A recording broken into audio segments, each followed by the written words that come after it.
भाई साहब, पाकिस्तान को भी अब शर्म आने लगी है। हाँ, भिखमंगे पाकिस्तान के प्रधानमंत्री ने ये सीधे शब्दों में कह दिया है कि भैया अब मुझे आती है शर्म। किस लिए? कटोरा लेकर भीख मांगते हुए।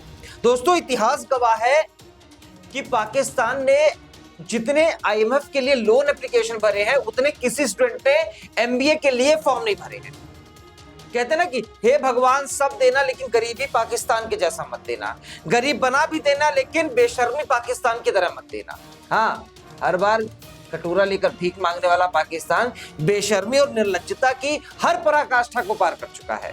शहबाज शरीफ हो, इमरान खान हो, परवेज मुशर्रफ हो, नवाज शरीफ हो या फिर कोई भी नेता हो, प्रधानमंत्री बनते ही इनका बस एक ही काम होता है, दुनिया भर के देशों का आकलन करना और ये जानना कि आखिर इनको भीख कौन सा देश दे सकता है। और जब तलाश पूरी हो जाती है तो निकल पड़ते हैं कटोरा लेकर भीख मांगने के लिए। लेकिन इस बार शहबाज शरीफ भाई साहब को आ गई है शर्म और कह दिया है कि देखो भाई, अब भीख मांगने में शर्म आती है। भीख तो मिल जाती है लेकिन साला ताना बहुत देते हैं। यानी आजादी के 75 साल बाद नवाज साहब को कटोरे से जो मोहब्बत है वो कम हो गई है।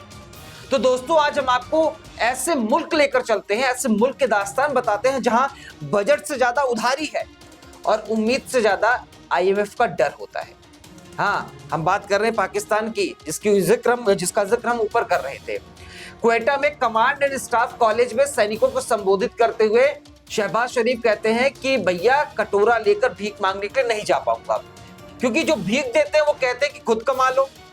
उन्होंने कहा कि सभी दोस्त मुल्क चाहते हैं कि हम उनके साथ व्यापार करें, कोई ऐसे ही पैसे नहीं देना चाहता हमें। दरअसल शहबाज का इशारा जो था वो चीन, सऊदी अरब और कतर जैसे देशों की तरफ था। लेकिन एक बात तो ये भी साफ हो गई है कि अब जो पाकिस्तान को फ्री का पैसा मिल रहा था वो भी अब सब्सक्रिप्शन मॉडल पर आ गया है। पाकिस्तान के प्रधानमंत्री शहबाज शरीफ के इन दिनों कई बयान सामने आए हैं। बलूचिस्तान के क्वेटा के कमांड एंड स्टाफ कॉलेज में सेना के अधिकारियों को संबोधित करते हुए शहबाज शरीफ ने कहा कि चीन पाकिस्तान का सबसे पुराना दोस्त है, सऊदी अरब पाकिस्तान के सबसे भरोसेमंद देशों में से एक है और तुर्की, कतर और यूएई जैसे देश उसके सबसे भरोसेमंद दोस्तों में से एक है। लेकिन उन्होंने आगे कहा कि लेकिन मैं यहाँ एक बात साफ तौर पर कह देना चाहता हूं कि वे सब अब हमसे उम्मीद करते हैं कि हम उनके साथ बिजनेस, शोध, डेवलपमेंट, शिक्षा, हेल्थ, एजुकेशन, निवेश, इन सब के जरिए उनके साथ सहयोग करें। अब वे हमसे ये उम्मीद नहीं रखते कि हम उनके पास भीख मांगने के लिए कटोरा लेकर पहुंच जाएंगे।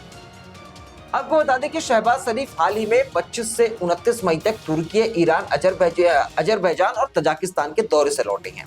इस दौरान उन्होंने कई देशों के राष्ट्रीय अध्यक्षों का भारत के साथ लड़ाई के वक्त समर्थन देने के लिए शुक्रिया अदा भी किया। ईरान और अजरबैजान के दौरे पर शरीफ ने भारत के साथ बातचीत की इच्छा जताई।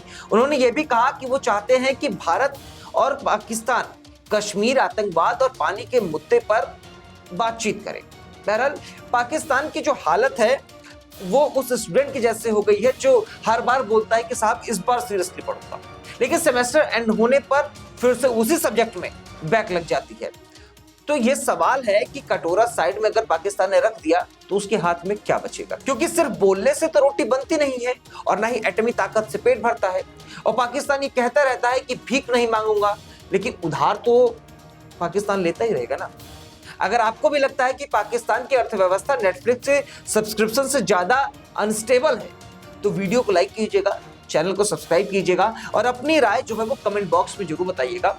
और ऐसी वीडियोस के लिए सब्सक्राइब अगर आप करते हैं और बेल आइकन हिट करते हैं तो हमारी जो वीडियोस है सबसे पहले आप तक पहुंचेगी। बहुत बहुत शुक्रिया, धन्यवाद, नमस्कार, जय हिंद। वीके न्यूज, राष्ट्र के नाम।